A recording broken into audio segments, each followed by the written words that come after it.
मैं सत्यनारायण शर्मा साहित्य दृष्टि के चैनल पर आप सभी का हार्दिक अभिनंदन करता हूँ। पढ़ाई का जो संदर्भ है वह है उत्साह, जो सूर्यकांत त्रिपाठी निराला द्वारा रचित है। और इस कविता में कवि ने उस मानवीय संवेदना को उद्धृत किया है जहाँ पर मनुष्य के अंदर एक जड़ता आ चुकी है। उस जड़ता को चेतनता के रूप में परिवर्तित करने के लिए कवि एक आह्वान कर रहा है, जिसकी मैं व्याख्या कर चुका हूं। कुछ दूर तक मैं कह चुका हूं, ललित ललित काले घुंघराले बाल कल्पना से पाले। से कवि का तात्पर्य क्या है कि ऐसी कल्पना, ऐसा आकार जो बादल लगातार बदलता रहता है, जिसको कवि ने कहा है कि ललित ललित काले घुंघराले बाल कल्पना कैसे पाले। यानी बादल एक ऐसा रूप बार बार परिवर्तित करता है। लगता है बादल का जो मन है वह एक बाल मन है, और एक बाल मन में जो अनेक प्रकार की कल्पनाएं होती है, उन कल्पनाओं को बादल अपने आप में समाहित किए हुए है। और इसलिए कवि बार बार कहता है कि ओ बादल, तुम गरजो, तुम्हारे अंदर एक बाल मन की कल्पना है। उस बाल मन की कल्पना से तुम संपूर्ण सृष्टि में एक नूतन दृष्टि, एक नूतन विचार, एक नूतन बौद्धिक क्षमता को तुम भर दो। आगे कवि कहता है कि विद्युत छवि उर में कवि नवजीवन वाले। कवि जो होता है वह हमेशा इस सृष्टि में नूतन चेतना का विकास करता है, नूतन अनुभूतियों को स्थापित करता है। हमेशा कवि की दृष्टि इस प्रकार की होती है जहां पर मानवता का कल्याण पूर्ण रूपेण हो सके, जहां पर मानवता को नई चेतना मिल सके, जहां मानवता को एक नई राह मिल सके। क्योंकि सृष्टि का जो एक नियम है उत्थान पतन, उस उत्थान पतन के दौर में साहित्य ही एक ऐसी अनुभूति को जन्म देती है जो मनुष्य के अंदर नूतन उत्साह को पैदा करके चले बेटी लगातार बढ़ते रहो, इसका संदेश अगर कोई शास्त्र देता है तो वह है साहित्य शास्त्र।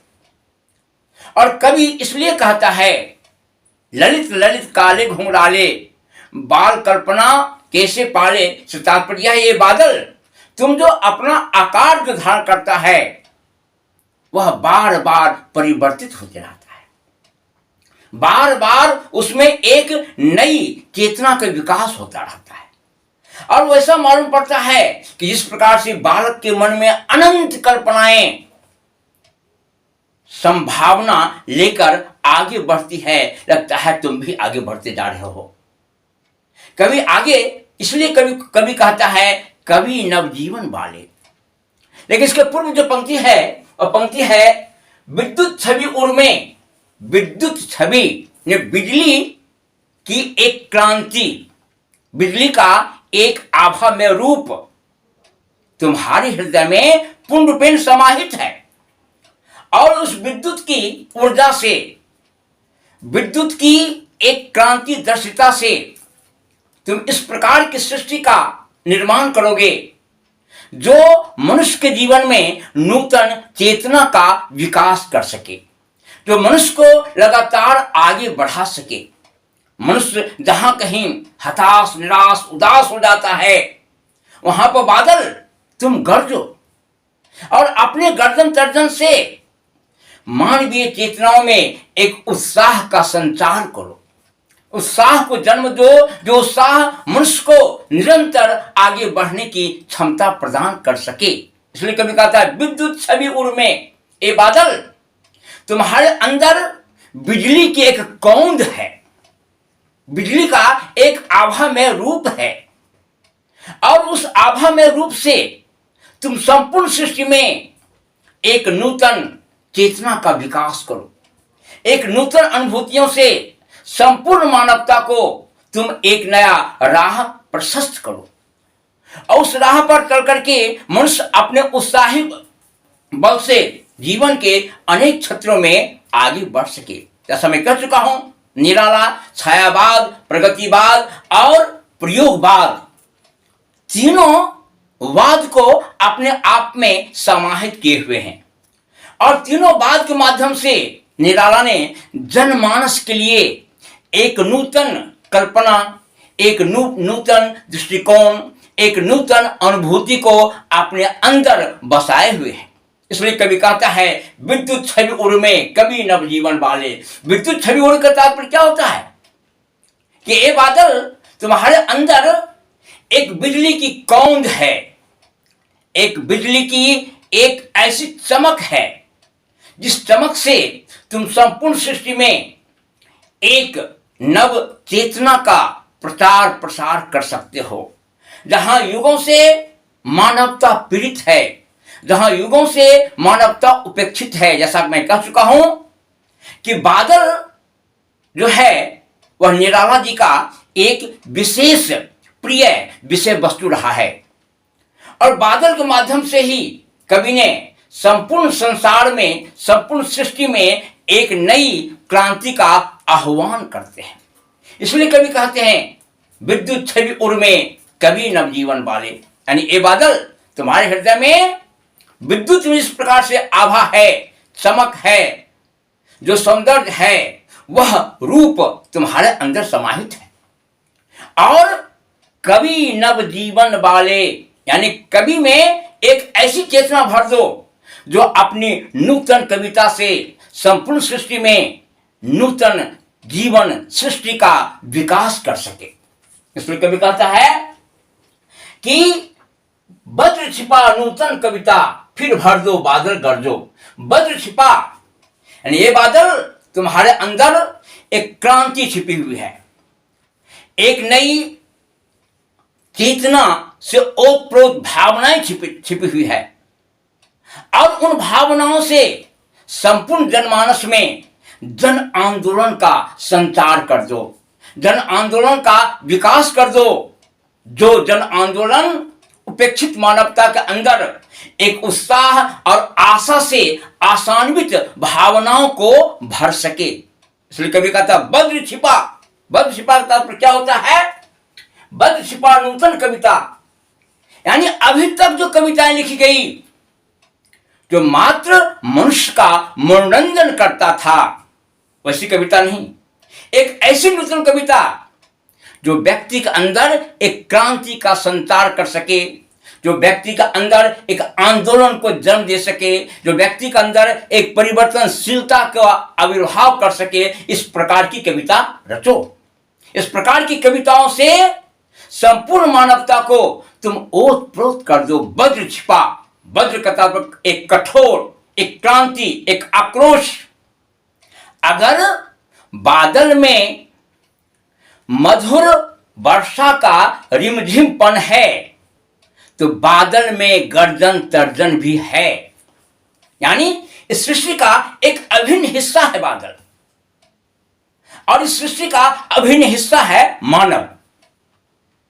जहां पर मानव उस बादल से बार बार प्रेरित होता है, बार बार उस बादल से प्रेरणा लेकर के इस धारा पर, इस वसुधा पर एक क्रांति का संचार करता है, जिसको कवि ने स्पष्ट किया है, वज्र छिपा, वज्र छिपा नूतन कविता फिर भर दो बादल गरजो। एक नूतन कविता जो परंपराओं से कविता आती आ रही है, कला कला के लिए या कला जीवन के लिए, यानी कविता जो होनी चाहिए वह जीवन के लिए होनी चाहिए।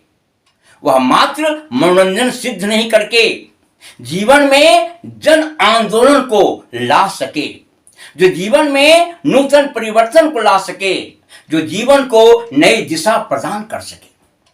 इसलिए कवि इस बात को स्पष्ट करता है कि वज्र छिपा नूतन कविता फिर भर दो बादल गरजो।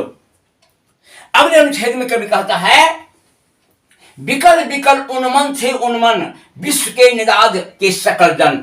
ए बादल, तुम्हारे अभाव में, तुम्हारे गर्दन तर्जन और रिमझिम के अभाव में इस सृष्टि का संपूर्ण मानव आकुल व्याकुल है, अनमनापन से जी रहा है। उसके जीवन में कहीं भी उत्साह का संचार नहीं हो रहा है। वह अपने जीवन में लगातार बढ़ने का सशक्त प्रयास नहीं कर रहा है। इसलिए कभी बात कर, हम इस कविता में पाते हैं कि प्रत्येक शब्द में एक नई चेतना है और मानव मनोविज्ञान का जो सकारात्मक पक्ष होता है उसको कवि ने स्पष्ट रूप में रख दिया है कि विकल विकल उन्मन थे उन्मन, वर्षा के अभाव में चारों तरफ हाहाकार मचा हुआ है, चारों तरफ उष्णता फैली हुई है, चारों तरफ गर्मी के उस उष्णता से व्यक्ति आकुल व्याकुल है, व्यक्ति शीतलता के खोज में इधर उधर चल रहा है। विकल विकल उन्मन थे उन्मन, यानी संपूर्ण मानवता, संपूर्ण सृष्टि आकुल व्याकुल थी।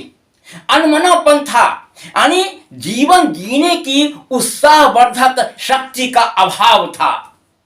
और जीवन जीने की उत्साहवर्धक शक्ति का जहां अभाव हो जाता है वहां बादल, तुम अपने गर्दन तर्जन से, अपने वर्षा से, अपने शीतल बूंदों से इस मानव के सृष्टि में एक नया उत्साह भर दो, एक नई शीतलता का संचार कर दो, जो शीतलता हमें जीवन की ओर निरंतर बढ़ने का संदेश दे सके। जिसको कवि कहता है विकल विकल उन्मन थे उन्मन, विश्व के निदाध के सकल जन। विश्व में जो गर्मी फैली हुई थी, विश्व में जो उष्णता फैली हुई थी, गर्मी की छटपटाहट से जहां व्यक्ति आकुल व्याकुल था, तुम उस आकुलता व्याकुलता में शीतलता का जन्म दे दो।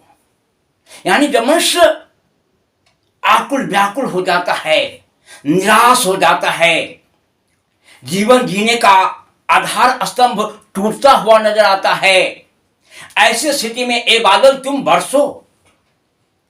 और जहां मनुष्य उत्साहहीन हो गया है, जहां मनुष्य में जीवन के प्रति कोई नूतन दृष्टिकोण पैदा नहीं हो रहा है, उस मनुष्य के बीच एक नई चेतना का संचार करो। विकल विकल उन्मन थे उन्मन, विश्व के निदाद के सकल जन, यानी विश्व के गर्मी से, सृष्टि की गर्मी से सकल जन, संपूर्ण जनमानस आकुल व्याकुल था। बादल वहां तुम बरसो। जहां मनुष्य का उत्साह पूर्ण रूपेण खंडित हो गया है, उस उत्साह में एक नूतन भावनाएं तुम भर दो, जिस उत्साह को प्राप्त करके मानवता अपनी द्रुत गति से आगे बढ़ता चला जाए। और कभी फिर कहता है कि आए अज्ञात दिशा से अनंत के घन। प्रकृति का एक मनोरम दृश्य निराला उपस्थित किया है। चारों तरफ शांत वातावरण रहता है, अचानक बादलों का आगमन हो जाता है। मनुष्य इसकी कल्पना तक नहीं करता है कि आज वर्षा हो सकती है। अचानक बादल इस आकाश में फैलने लगता है, आकाश में बादल भर जाता है, और जहां मनुष्य गर्मी से आकुल व्याकुल रहता है, उस आकुल व्याकुलता पर उस वर्षा की शीतल बौछार, शीतल बूंदें एक आशामयी संतोष का प्रादुर्भाव करता है, आशामयी जीवन दृष्टि को जन्म देता है। इसलिए कवि इस बात को कहता है कि विश्व के सकल निदाद के सकल जन आए अज्ञात दिशा से अनंत के घन। अज्ञात दिशा से अनंत, जिसका अंत नहीं है, उस बादल का आगमन हो चुका है। वह बादल लगातार अपने वर्षा से, अपने माधुर्य गीत से, अपने माधुर्य कह सकते हैं आगमन से संपूर्ण मानवता में शीतलता का जन्म दे चुका है। जिस शीतलता को प्राप्त करके मनुष्य का उत्साह और अधिक बढ़ गया है, जिसको कवि स्पष्ट करता है कि तप्त धरा जल से फिर शीतल कर दो। यह धरा, यह धरती है वह तप्त हो चुकी है, निराशा से, उत्पीड़न से, शोषण से तप्त हो चुकी है। जीने की आकांक्षाएं मनुष्य की समाप्त हो चुकी है। उन आकांक्षाओं को तुम पुनः जन्म दो, और उन आकांक्षाओं को जन्म देने के बाद यह सृष्टि अपने द्रुत गति से आगे बढ़ने लगेगी। इसलिए बादल गरजो और बरसो, इसलिए कवि इस बात को दोहराता है कि आए अज्ञात दिशा से अनंत के घन, तप्त धरा दल से फिर शीतल कर दो। यह जो धरा थी, जो धरती है और तप्त है, उष्ण है, अपने तप्तपन से आकुल व्याकुल है। इस सृष्टि में मनुष्य पूर्ण रूपेण उत्साहहीन हो चुका है। ऐसे स्थिति में तुम इस तप्त धारा को शीतलता प्रदान करो, जहां मनुष्य को नई चेतना, नई उन्मेष शालिनी शक्ति मिल सके और आगे की ओर बढ़ सके। इसलिए बादल तुम गरजो, और इस गर्जन तर्जन का एक संदेश है, परिवर्तन जीवन का सत्य है, उस परिवर्तन से कोई भाग नहीं सकता है। और जब जब इस सृष्टि में एक अत्याचार, अनाचार, शोषण, उत्पीड़न की बात हुई है, नूतन नव जीवन वाले कवि हमेशा इस सृष्टि में एक नूतन क्रांति का संचार करता है, और युग युग तक यह परंपरा बनी रहती है। जिस युग में निराला ने इसी प्रकार का संदेश देकर के इस सृष्टि के शोषण उत्पीड़न के ऊपर एक अचूक प्रहार किया। यह कविता इसके साथ समाप्त हो जाती है। मैं अगले खंड में इसके प्रश्नोत्तर के साथ उपस्थित होऊंगा। अगर आपको यह चैनल समुचित लगता है, इसे सब्सक्राइब करें, शेयर करें और कमेंट करें।